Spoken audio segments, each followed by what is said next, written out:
Welcome to zero IAS। हम लोग prelims 2023 को टारगेट लेके अपना प्रिपरेशन कर रहे हैं। इसी सीरीज़ में मैंने PT 365 जो करंट अफेयर आता है विजन IAS का, उसको शुरू किया था पॉलिटी का। तो हम लोगों ने कल 5 टॉपिक्स कर लिया था। आज हम लोग 7-8 टॉपिक करेंगे। तो जो पहला टॉपिक है वो है प्रिवेंटिव डिटेंशन। जीरो IAS में आपका स्वागत है। तो देखिए, सुप्रीम कोर्ट ने बोला कि प्रिवेंटिव डिटेंशन का यूज हम लोग एक्सेप्शनल सर्कमस्टांसेस में ही कर सकते हैं, हमेशा नहीं कर सकते हैं। ये राज्य को एक्सेप्शनल पावर देता है और इसको स्पेरिंगली मतलब कम यूज करना चाहिए।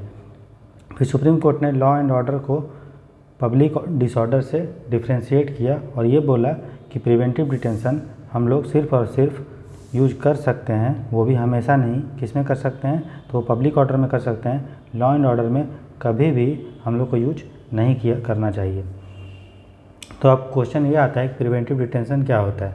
तो प्रिवेंटिव डिटेंशन का मतलब ये है कि हम सिर्फ सस्पेक्शन के आधार पे, एप्रीहेंशन के आधार पे कि सामने वाला आदमी कुछ क्राइम कर सकता है जिससे पब्लिक ऑर्डर और सिक्योरिटी देश का खतरा होगा, उसके आधार पे हम उसको डिटेन कर सकते हैं, जेल में रख सकते हैं। ठीक है। और बिना ट्रायल के, बिना कोर्ट में मुकदमा किए हम उसको कस्टडी में रख सकते हैं, जेल में रख सकते हैं। लेकिन अगर कोई डिटेंशन 2 टाइप का होता है। एक डिटेंशन होता है प्रिवेंटिव डिटेंशन। मैं आपको थोड़ा इसमें लिख के बताऊंगा तो आपको क्लियर होगा।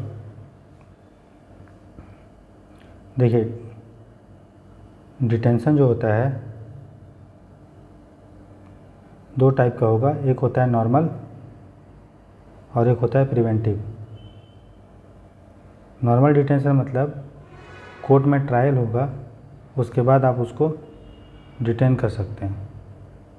ठीक है। इसमें बिना ट्रायल के, विदाउट ट्रायल डिटेन कर सकते हैं। ठीक। उसके बाद ये जो डिटेंशन होता है, इसमें आप उसको ग्राउंड बताना पड़ता है कि किस आधार पे सामने वाले आदमी को डिटेन किए हैं नॉर्मल डिटेंशन में। और उसको 24 घंटा के अंदर जो डिस्ट्रिक्ट मजिस्ट्रेट होता है या जुडिशियल मजिस्ट्रेट होता है, उसके पास उसको अपीयर करवाना पड़ता है। हम उसको 24 घंटा से ज़्यादा टाइम के लिए डिटेन नहीं कर सकते हैं। लेकिन प्रिवेंटिव डिटेंशन में उसको हमको ग्राउंड बताने का कोई ज़रूरत नहीं है कि किस आधार पर हम डिटेन किए हैं, और दूसरा उसको 24 घंटे में प्रोड्यूस करने के भी नहीं है। लेकिन उसको 3 महीने के अंदर, 3 महीने से ज़्यादा हम उसको डिटेन नहीं कर सकते हैं। और उसके लिए भी हमें जो एडवाइजरी एक बोर्ड बनता है कि करना चाहिए या नहीं करना चाहिए, उसको अगर वो बोर्ड बोलेगा 3 महीने तक डिटेन कर लो तो कर सकते हैं। और ये जो 3 महीने का क्राइटेरिया है, इसको अगर चेंज करता है तो पार्लियामेंट चेंज कर सकता है कि वो 3 महीने से बढ़ा के ज़्यादा भी कर सकता है, और किन लोगों इसमें कवर होंगे डिटेंशन में, ये भी बता सकता है। तो इस तरह से आपने देखा कि डिटेंशन 2 टाइप का होता है, एक नॉर्मल और प्रिवेंटिव। नॉर्मल मतलब ट्रायल के बाद उसको हम डिटेन कर सकते हैं और उस आदमी को बताना पड़ेगा कि किस आधार पर हम उसको डिटेन किए हैं, और 24 घंटे के अंदर उसको मजिस्ट्रेट के पास ले जाना पड़ेगा। दूसरा डिटेंशन होता है प्रिवेंटिव डिटेंशन, जिसको बिना ग्राउंड बताए हम उसको अरेस्ट कर सकते हैं और 24 घंटा के अंदर जो है उसको मजिस्ट्रेट के पास ले जाने की ज़रूरत नहीं है। लेकिन उसको 3 महीने के अंदर हमको मतलब मजिस्ट्रेट के पास ले जाना, 3 महीने से ज़्यादा हम उसको डिटेन नहीं कर सकते हैं, और उसके लिए भी हमें एडवाइजरी बोर्ड का परमिशन का ज़रूरत चाहिए। और ये 3 महीने का जो क्राइटेरिया है वो पार्लियामेंट चेंज कर सकती है और उसको बढ़ा भी सकती है। और किन लोगों को वो इनके अंदर प्रिवेंटिव डिटेंशन के अंदर कवर करेंगे, ये भी पार्लियामेंट बता सकती है। समझ में आया? अब देखते हैं हम लोग जो है वो PDF। तो देखिए, तो जब भी पब्लिक ऑर्डर और सिक्योरिटी को खतरे में है तो उसको हम लोग डिटेन कर सकते हैं, उसी को हम लोग प्रिवेंटिव डिटेंशन बोलते हैं। और बिना ट्रायल, बिना मुकदमे किए कर सकते हैं। लेकिन संविधान ने हम लोगों को कुछ इसके अगेंस्ट प्रोटेक्शन दिया है, जो आर्टिकल 22(1) और 22(2) में है। तो 22(1) में क्या हम लोगों को प्रोटेक्शन मिला हुआ है कि हम लोगों को उसका ग्राउंड बताना पड़ेगा, और दूसरा 24 घंटे के अंदर प्रोड्यूस करना पड़ेगा मजिस्ट्रेट के पास, पुलिस को। लेकिन ये दोनों जो प्रोविज़न है वो अप्लीकेबल नहीं है कब? प्रिवेंटिव डिटेंशन के केस में।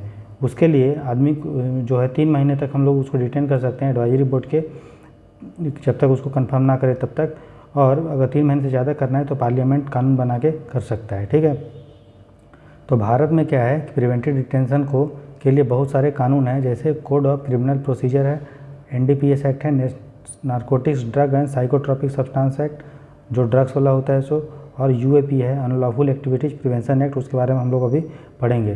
तो जो CRPC है क्रिमिनल प्रोसीजर कोड, उसका सेक्शन 151 है, हम लोग को ये बोलता है कि कोई भी आदमी अगर कॉग्निजेबल ऑफेंस मैंने आपको कल बताया था कि पुलिस बिना वारंट के आपको अरेस्ट कर सकती है। तो पुलिस को अगर लगे कि ये आदमी करने वाला है ऐसा क्राइम जिससे हम बिना वारंट के अरेस्ट कर सकते हैं, तो उसको प्रिवेंटिव डिटेंशन कर सकती है। तो किस आधार पे प्रिवेंटिव डिटेंशन हो सकता है, वो है कि भारत का या राज्य का खतरा में हो, सिक्योरिटी सुरक्षा खतरे में हो, या विदेशी संबंध, या भारत का खतरा, या पब्लिक ऑर्डर का मेंटेनेंस, और दूसरा maintenance of supplies and essential service act. Essential service में क्या क्या आता है, जैसे हेल्थ सर्विस आ गए इसेंशियल सर्विस में, जो सामान बिकता है, दुकानदारी होता है, वो भी किस में आता है, इसेंशियल सर्विस में।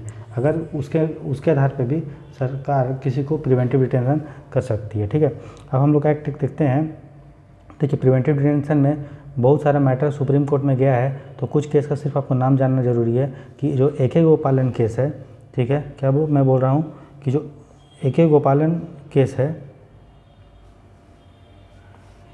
उसमें सुप्रीम कोर्ट ने ये बोला था कि प्रिवेंटिव डिटेंशन को हम लोग ग्रीन सिग्नल दे दिए थे कि ठीक है, सरकार जो है डिटेन कर सकती है। उसी तरह सिब्बन लाल केस में भी ये बोला था कि कोर्ट को पावर नहीं है या कोर्ट कॉम्पिटेंट नहीं है कि हम लोग देखें कि किस आधार पे सामने वाले आदमी को डिटेन किया गया है। शंभुनाथ शंकर केस में ये बोला कि प्रिवेंटिव डिटेंशन जो है वो बहुत ड्रैकोनियन है, बहुत खतरनाक है, और फंडामेंटल राइट को जो क्या करता है वो हनन करता है, लेकिन फिर भी भारत के सिक्योरिटी के लिए इसको जो है लिया जा सकता है, इसको पब्लिक को डिटेन किया जा सकता है भारत की सुरक्षा को मेंटेन करने के लिए। हाँ, उसके बाद हम लोग नेक्स्ट टॉपिक जो देखते हैं वो है UAPA unlawful activities prevention act. कोई भी गैर कानूनी अगर काम कर रहा है तो उसको रोकने के लिए हमारे पास UAPA एक्ट है। न्यूज़ में इसलिए था क्योंकि आपने भी देखा होगा सेंट्रल गवर्नमेंट ने जो पॉपुलर फ्रंट ऑफ इंडिया है उसको एक अनलॉफुल एसोसिएशन UAPA के अंडर में चेंज किया है। तो अब हमको जानना ज़रूरी है कि UAPA एक्ट क्या है।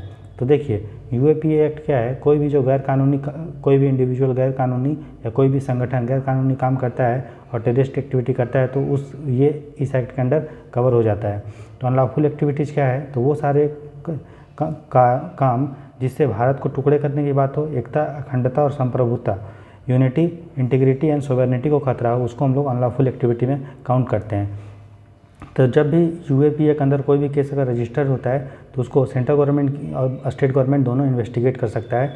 सेंट्रल गवर्नमेंट की एजेंसी जो NIA है ये इसको इन्वेस्टिगेट करती है। तो सेंट्रल गवर्नमेंट को ये पावर होता है इस एक्ट के अंडर कि वो किसी भी संस्था को या किसी भी मेंबर को आदमी को जो है ऑल इंडिया बैन कर सकती है उसके एसोसिएशन पे।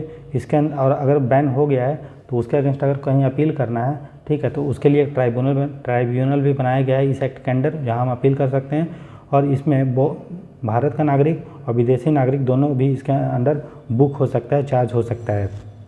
और अगर कोई भी क्राइम भारत के ज़मीन के बाहर होता है, विदेश में होता है, तो जो आदमी इसको करता है उसी पे जिम्मेदारी या प्रूफ करने का कि तुम बेगुनाह है या नहीं है। ठीक है, इसको बहुत बार अमेंड हुआ है, 4 में, 8 में, 12 में, और रिसेंटली 2019 में अमेंड हुआ है। और UAPA के एक्ट का जो दायरा है वो बढ़ा दिया गया है। ठीक, तो भारत में जो प्रिवेंटिव डिटेंशन के लिए जो कानून है वो हम देखते हैं। पहला बार प्रिवेंटिव डिटेंशन एक्ट 1950 में लाया गया था। उसके बाद इमरजेंसी के टाइम में MISA लाया गया था जिसका नाम है maintenance of essential security act 1971 से 77। इसका बहुत मिसयूज हुआ उस इंदिरा गांधी के टाइम में। उसके बाद 44th अमेंडमेंट एक्ट में इसको ख़त्म कर दिया गया।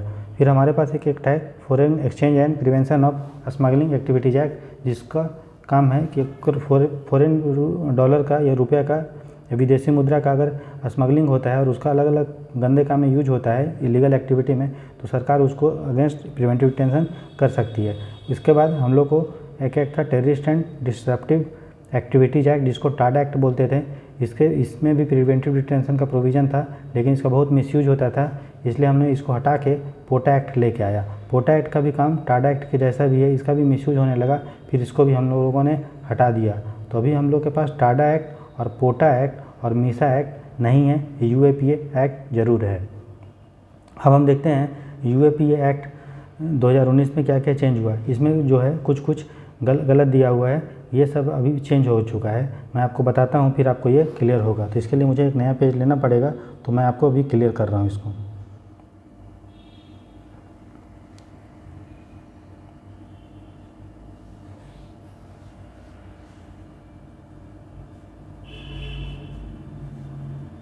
देखिए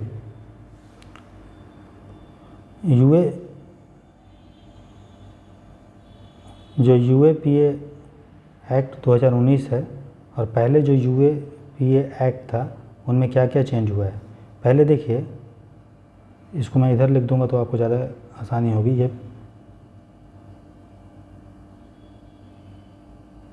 ये पहले का एक्ट और ये 2019 का एक्ट। तो पहले एक्ट में पावर था सिर्फ जो ऑर्गेनाइजेशन होती थी वो उसकी को टेररिस्ट ऑर्गेनाइजेशन डिक्लेयर करने का पावर सेंट्रल गवर्नमेंट के पास था, लेकिन अब इंडिविजुअल को भी टेररिस्ट के रूप में कर सकते हैं। तो पहला तो ये चेंज हुआ। दूसरा, अगर किसी भी टेररिस्ट ऑर्गेनाइजेशन का प्रॉपर्टी को सीज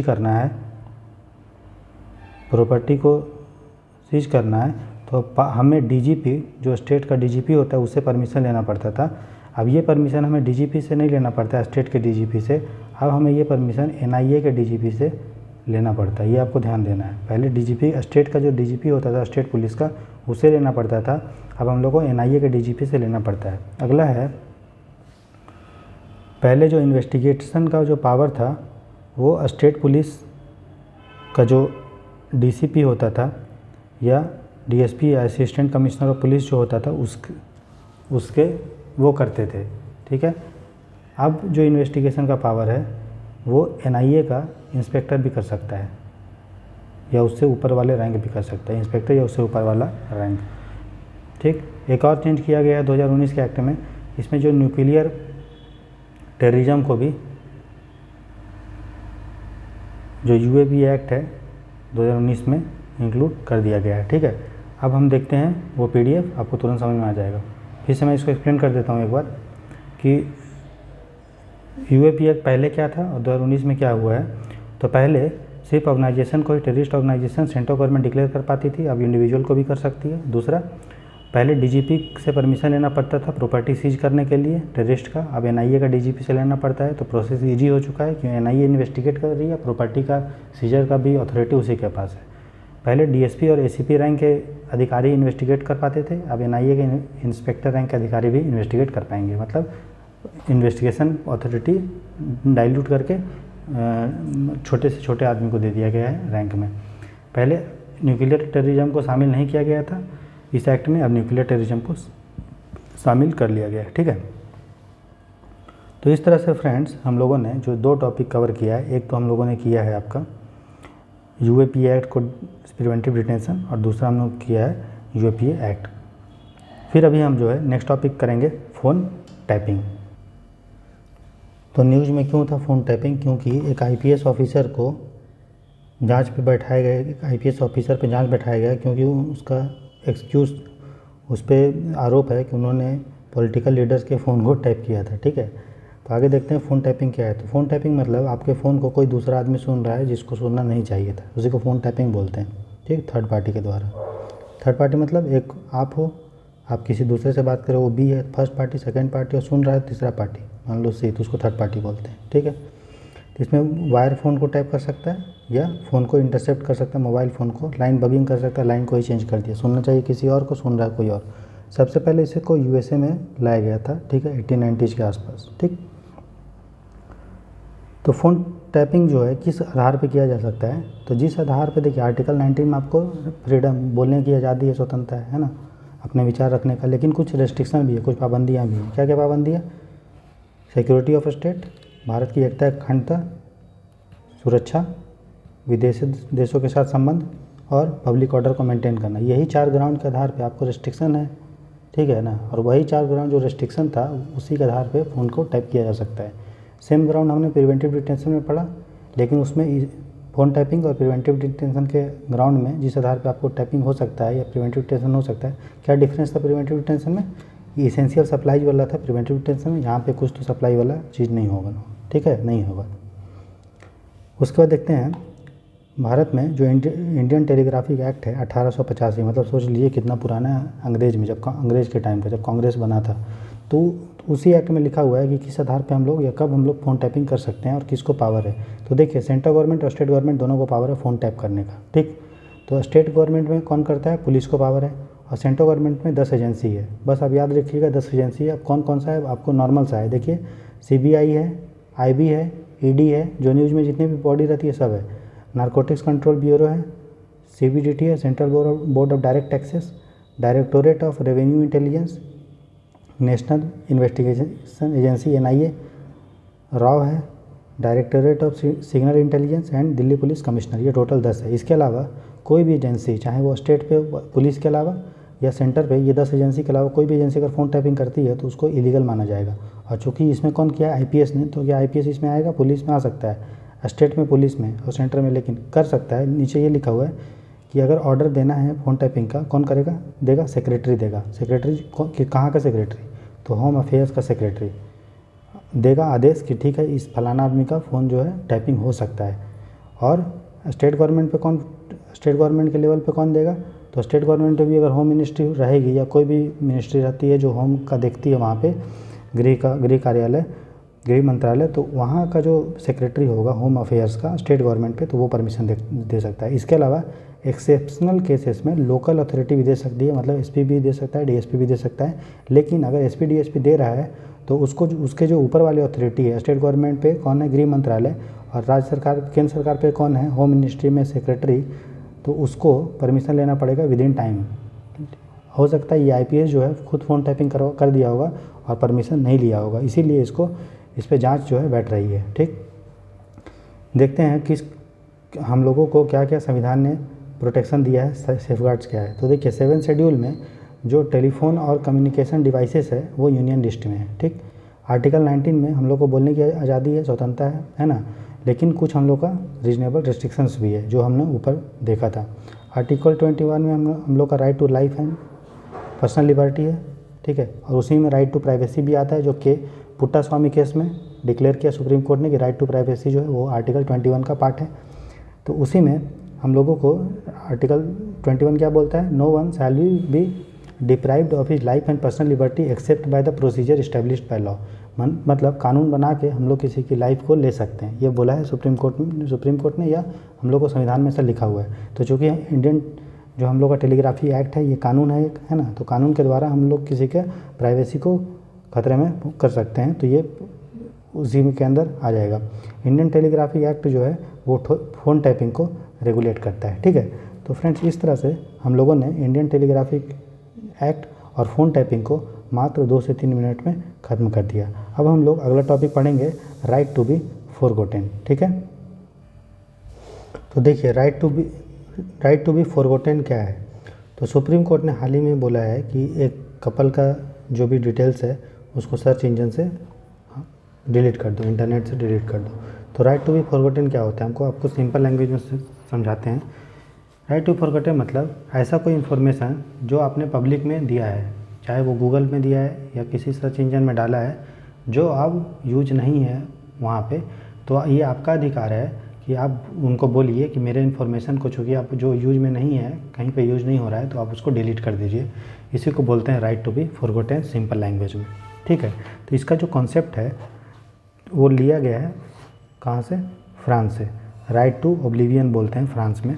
और ये हमारा एब्सोल्यूट राइट नहीं है, मतलब कोई इन्फॉर्मेशन अगर पब्लिक यूज में नहीं रहा अब, तो उसको हम डिलीट करने के लिए तुरंत नहीं बोल सकते हैं या कभी भी नहीं बोल सकते। वो कुछ कंडीशन है, सुप्रीम कोर्ट ने भी बोला है और लगभग हर देश के में इसको माना जाता है इसको, ठीक है। तो सबसे पहले इस राइट को रिकॉग्नाइज़ किया था पहली बार वो EU directive on data protection 1995 में, मतलब यूरोपियन यूनियन ने पहली बार बोला था कि राइट टू बी फॉरगॉटेन नाम का कुछ अधिकार नागरिक को है, और इसको स्टैट्यूटरी राइट के रूप में रिकॉग्नाइज़ किया गया है EU का general data protection regulation. General data protection regulation जो है, इस पे UPSC क्वेश्चन पूछा है कि general data protection regulation news में था, ये किस चीज़ से डील करता है, यूरोपियन यूनियन, ब्रेग्जिट, इंडिया, ऐसा करके, ठीक। तो किससे डील करता है, यूरोपियन यूनियन। तो इसी का जो आर्टिकल 17 है वो बोलता है कि राइट टू बी फॉरगॉटेन है, ठीक है। और जो इन्फॉर्मेशन जो प्रेजेंट में यूज नहीं है उसको बिना डिले के डिलीट कर देना चाहिए।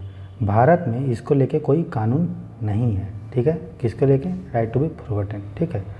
तो देखिए, राइट टू प्राइवेसी में और राइट टू बी फॉरगॉटन में क्या अंतर है? राइट टू प्राइवेसी आपको मदद करता है आपके प्राइवेट इन्फॉर्मेशन को जो पब्लिक में नहीं है, ठीक। इतना ध्यान में समझ में आया? ये मदद करता है प्राइवेट इन्फॉर्मेशन को जो पब्लिक में नहीं है। राइट टू बी फॉरगॉटन जो है वो आपको हेल्प करता है कि जो आपने इन्फॉर्मेशन पब्लिक में पहले दिया था वो आप अगर यूज में नहीं है तो उसको आप डिलीट करवा दीजिए, ठीक है। ये तो इन्फॉर्मेशन पब्लिक में आपने ही डाला था राइट टू बी फॉरगॉटन में, अगर देखेंगे तो बाद में अगर यूज नहीं है तो आप उसको डिलीट करने के लिए बोल रहे हैं। लेकिन राइट टू प्राइवेसी में आपने अपना इन्फॉर्मेशन कभी भी पब्लिक में नहीं डाला, आपका इन्फॉर्मेशन प्राइवेट नहीं है, ठीक। समझ में आ गया? ये अंतर है। उसके बाद सुप्रीम कोर्ट का जजमेंट क्या है राइट टू बी फॉरगॉटन के लेके? तो सुप्रीम कोर्ट ने जो केस पुट्टास्वामी केस है जिसमें राइट टू प्राइवेसी को रिकॉग्नाइज किया गया था आर्टिकल 21 के अंडर, उसी में सुप्रीम कोर्ट ये भी बोला कि राइट टू बी जो फॉरगॉटन है वो भी हमारा आर्टिकल 21 के अंदर में ही आता है। लेकिन सुप्रीम कोर्ट ये बोला कि राइट टू बी फॉरगॉटन पूरा एब्सोल्यूट नहीं है। कुछ केस में आपका इन्फॉर्मेशन भले वो पब्लिक यूज में अभी नहीं हो रहा है लेकिन सरकार उसको अपने पास रख सकती है। किस किस कंडीशन में वो भी हम देखते हैं। पहला है कि जब freedom of speech and expression का एक्सरसाइज करना है तब, जब आपका कोई लीगल रिस्पॉन्सिबिलिटी है कोर्ट में या कहीं भी ट्राइब्यूनल्स में तब, या पब्लिक इंटरेस्ट और पब्लिक हेल्थ को लेके। मान लीजिए आपने कोई डेटा दिया आपका ब्लड ग्रुप को लेके, भले अभी यूज नहीं है लेकिन सरकार उसको पब्लिक हेल्थ और पब्लिक इंटरेस्ट में स्टोर कर सकती है। उसी तरह पब्लिक इंटरेस्ट में भी स्टोर कर सकती है। कोई साइंटिफिक और हिस्टोरिकल स्टडी के लिए या स्टैटिस्टिकल पर्पस के लिए भी आपका इन्फॉर्मेशन लंबे समय तक स्टोर हो सकता है और आप राइट टू बी फॉरगॉटन को क्लेम नहीं कर सकते हैं सुप्रीम कोर्ट में कि ये हमारा अधिकार है आर्टिकल 21 के अंडर, ठीक। उसी तरह कोई अगर लीगल क्लेम सेटल करना है तो भी हमें राइट टू बी फॉरगॉटन नहीं मिलेगा, ठीक है। फ्रेंड, इस तरह से हमने राइट टू बी फॉरगॉटन को भी 2 मिनट में 1.5 से 2 मिनट में कर लिया। अब हम लोग जो हमारा फर्स्ट टॉपिक था कॉन्स्टिट्यूशन, उसका लास्ट चीज़ पढ़ेंगे जिसका नाम है अदर इम्पोर्टेंट न्यूज, ठीक है। तो जो अदर इम्पोर्टेंट न्यूज़ में जो पहला टॉपिक है वो है माइनॉरिटी स्टेटस इन इंडिया, ठीक है। तो देखिए, सबसे पहले संविधान में माइनॉरिटी को डिफ़ाइन नहीं किया गया है, ठीक। कुछ चीज़ को संविधान में डिफ़ाइन नहीं किया गया, जैसे माइनॉरिटी, अनटचेबिलिटी, ठीक है। उसके बाद जो है आपका basic structure, office of profit, ये सब डिफ़ाइन नहीं है। आर्टिकल 29 और 30 में कॉन्स्टिट्यूशन माइनॉरिटी के अधिकार को देता है, ठीक। हम लोग फंडामेंटल राइट में इसको पढ़ेंगे, आपने भी पढ़ा भी होगा पहले। आर्टिकल 350B में एक special officer for linguistic minority, याद रखिएगा नाम क्या है, लिंग्विस्टिक माइनॉरिटी, रिलीजियस माइनॉरिटी नहीं है, उसको बनाया गया जो एक कॉन्स्टिट्यूशनल बॉडी है क्योंकि 350B में बना है। हमने 350A भी पढ़ा था जब हम पॉलिटी का प्रीवियस ईयर क्वेश्चन का डिस्कशन कर रहे थे। तो आप कमेंट सेक्शन में बताइए कि 350A आर्टिकल किस चीज़ से डील करता है। मैंने आपको बहुत अच्छे से प्रीवियस ईयर क्वेश्चन के डिस्कशन में पॉलिटी में बहुत अच्छे से बताया था। सेंटर पे एक स्टेचुटरी बॉडी है, उसका नाम है national commission for minority act के बाद बनी थी नेशनल कमीशन फॉर माइनॉरिटी। वो डिक्लेयर करता है कि इंडिया में 6 माइनॉरिटी हैं, Muslims, Christians, Sikh, Buddhist, Jains and Zoroastrians. Zoroastrian जो है वो ईरान का लैंग्वेज है, ईरान के में इसका जन्म हुआ था, ठीक है। अहूर माजदा, ये लोग आग वाग का पूजा करते हैं, ठीक। आग को मानते हैं प्योर या गॉड मानते हैं, ठीक। तो ये एक्ट के अंडर में 6 माइनॉरिटी मेंशन है, लेकिन कॉन्स्टिट्यूशन में कुछ मेंशन नहीं है। कॉन्स्टिट्यूशन सिर्फ बोलता है कि रिलीजियस और लिंग्विस्टिक माइनॉरिटी को ये रिकॉग्नाइज करता है। और आर्टिकल 350B में सिर्फ लिंग्विस्टिक माइनॉरिटी के लिए स्पेशल ऑफिसर को मेंशन है।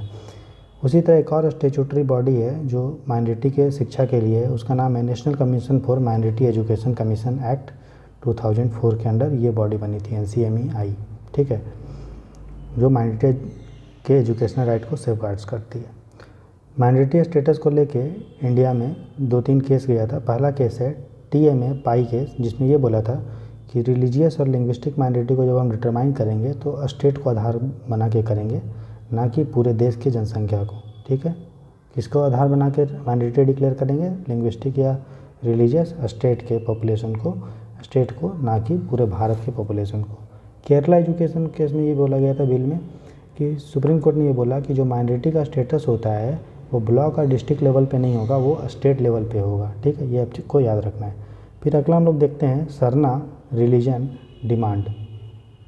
तो देखिए सरना क्या होता है? सरना मतलब एक ऐसा धर्म जो नेचर का वर्शिप करते हैं, पीपल का, नीम का, मिट्टी का, पानी का, उसको। तो अभी 5 स्टेट के जो ट्राइबल कम्युनिटी हैं, ट्राइबल लोग हैं, जिसमें झारखंड, उड़ीसा, असम और भी लोगों ने वो डिमांड किया कि सरना को एक रिलीजन घोषित किया जाना चाहिए। तो क्वेश्चन आपका सिंपल पूछ सकता है, सरना न्यूज में था, ये क्या है? ठीक है, तो सरना क्या है?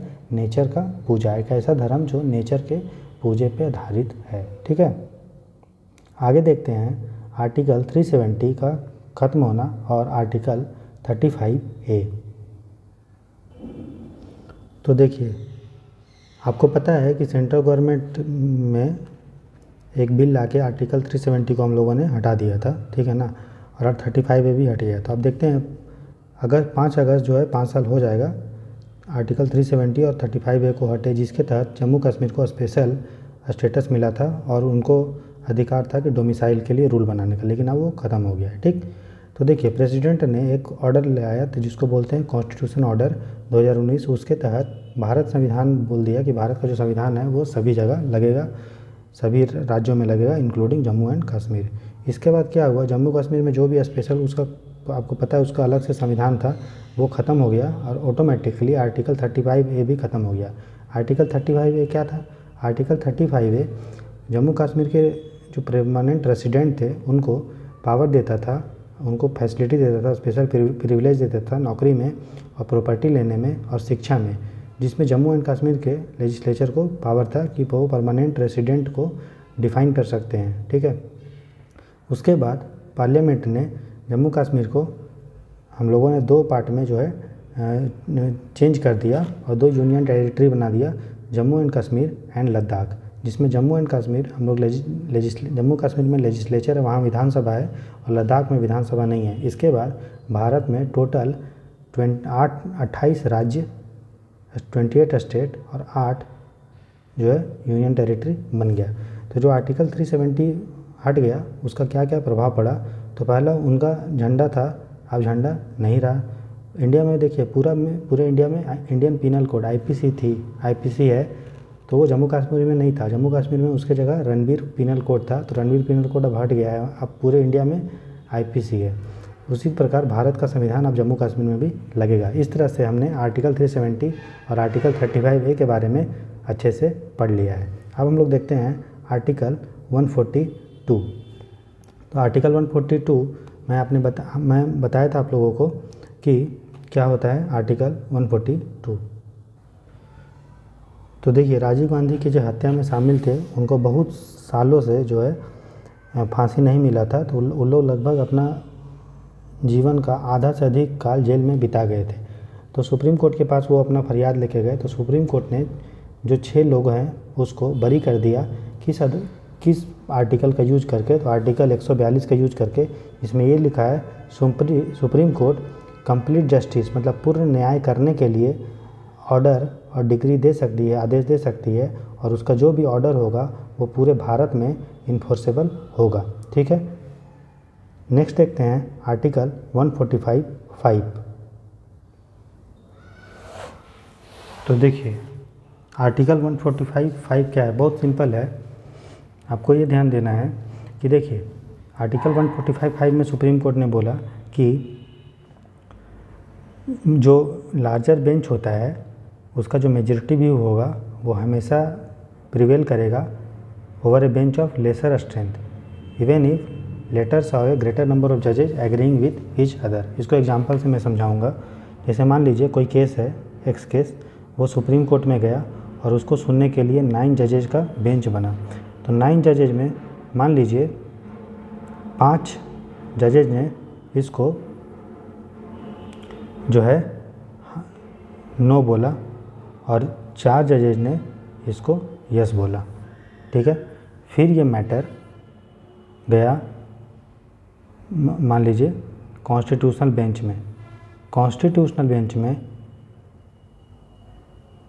इसको हम थोड़ा चेंज करते हैं, इसको हम लोग कर देते हैं मान लो यहाँ पे 8 लोगों ने 9 बोला और 3 लोगों ने यस बोला, नहीं सॉरी कितना हो गया ये, मान लीजिए 11 जजेस का बेंच था, तो 8 लोगों ने 9 बोला और 3 लोगों ने यस बोला कोई केस को, मतलब 9 बोलने का मतलब है 8 लोगों ने उसके अगेंस्ट में वोट दिया, अगेंस्ट में मतलब अपना फैसला दिया और 3 लोगों ने सपोर्ट में किया। फिर ये मैटर 13 जजेज बेंच के पास गया, जिसमें से 7 जजेज ने बोला यस और 6 जजेज ने बोला नो। तो सुप्रीम कोर्ट ने ये बोला जब कोई भी मैटर कॉन्स्टिट्यूशनल बेंच में जाता है, ठीक है, तो भले ही यस बोलने वाले लोग कॉन्स्टिट्यूशनल बेंच के, नो बोलने वाले पहले बेंच से कम हो, कम है ना यहाँ पे, देखिए यहाँ पे 7 लोगों ने यस बोला और यहाँ पे 8 लोगों ने नो बोला, लेकिन बेंच चूँकि कॉन्स्टिट्यूशनल बेंच है, ये बड़ा बेंच है, इससे तो भी ये वाला जो डिसीजन होगा बड़ा बेंच वाला, भले ही यस बोलने वाले लोग पहले वाले बेंच के नो बोलने वाले से कम क्यों ना हो, ये वाला का डिसीजन वैलिड होगा। यही सुप्रीम कोर्ट ने आर्टिकल 145 के अंडर बोला है। समझ में आ गया आपको? सिंपल है। उसके बाद सुप्रीम कोर्ट ने ये भी बोला कि जो भी डिसीजन लिया जाएगा वो मेजोरिटी के आधार पर बोला जाएगा। जैसे 7 लोगों ने यस बोला, 6 लोगों ने, तो मेजोरिटी के इसका है 7 का, तो डिसीजन यही मान्य होगा। लेकिन बाकी जो 6 बोले हैं उनको अपना डिसेंटिंग जजमेंट देने का अधिकार है, लेकिन फैसला यही माना जाएगा वो 7 लोगों का। इसलिए जब भी आप हिंदू का पढ़ेंगे तो देखिएगा फ्रंट पेज में ही जनरली आता है मोटे मोटे केस का ऊपर में, तो कुछ लोग यस में बोलते हैं और कुछ लोग जो नहीं भी बोलते हैं, जो डिसएग्री करते हैं, उनका भी डिसीजन लिखा होता है ना फ्रेंड्स। इस तरह से हम लोगों जो पहला जो टॉपिक था PT 365 का कॉन्स्टिट्यूशन, उसको हम लोगों ने आज लगभग 4 से 5 टॉपिक किए हैं और यहाँ तक हम लोगों ने ख़त्म किया। तो हमारा जो फर्स्ट पोर्शन था वो हो गया। अब हम लोग आज ही या थोड़े 2-4 घंटे में या 5 घंटे में हम लोग 2-3 टॉपिक इसका लेंगे, और मैंने जैसे प्रॉमिस किया है कि नेक्स्ट संडे तक आपको PT 365 का टोटल जो पॉलिटी का है 55 टॉपिक वो कवर कर देंगे। अभी हम लोगों ने 8 टॉपिक कर लिए हैं और धीरे धीरे करके हम लोग जो है संडे तक कर लेंगे। तो इस चैनल को आप सब्सक्राइब करें और अपना व्यू ज़रूर दें और बेल आइकन को हिट कर दें, नोटिफिकेशन ऑन कर दें, और जो भी आपका फीडबैक है, कैसा लग रहा है आपको लेक्चर, ज़रूर बताएं। और कोई भी सजेशंस है या कुछ चीज़ पे अभी आपको और एक्सप्लेनेशन चाहिए, ज़रूर बताइएगा। ये चैनल आपको इसलिए मैं सब्सक्राइब करने के लिए बोल रहा हूँ क्योंकि ये चैनल एकदम टारगेटेड वे में है और मेरा टारगेट है कि PT 365 का पूरा कंप्लीट करना, और पॉलिटी, हिस्ट्री, ज्योग्राफी, इकोनॉमी सबका जो बेसिक बुक्स है उसको अच्छे से पढ़ाना, 5-5 क्वेश्चन को प्रैक्टिस करना, सब हम लोग टाइम से कर रहे हैं। और अभी आप मेरा चैनल पे देखिए, पॉलिटी का भी कोर्स लॉन्च हो चुका है, इकोनॉमी का भी लॉन्च हो चुका है, और आप उसको पढ़िए तो आपको फील होगा कि मैं कितने अच्छे से और डिफरेंट तरीके से आपको समझाने की कोशिश कर रहा हूँ। ठीक है, तो इसी उम्मीद के साथ और इसी आशा के साथ आप पढ़ते रहिए पूरे मेहनत और लगन के साथ। टाइम वेस्ट मत कीजिएगा क्योंकि आपके पास टाइम नहीं है। 28 मई को हम लोग का पेपर है, हम लोग को सबको मिल के PT को इस बार क्रैक करना है, फिर हम लोग मेंस की तैयारी इसी तरह से करेंगे। All the best for seeing this lecture. Have a nice day and enjoy your study. Work very hard and sincerely. Thank you for watching this lecture. Have a nice day.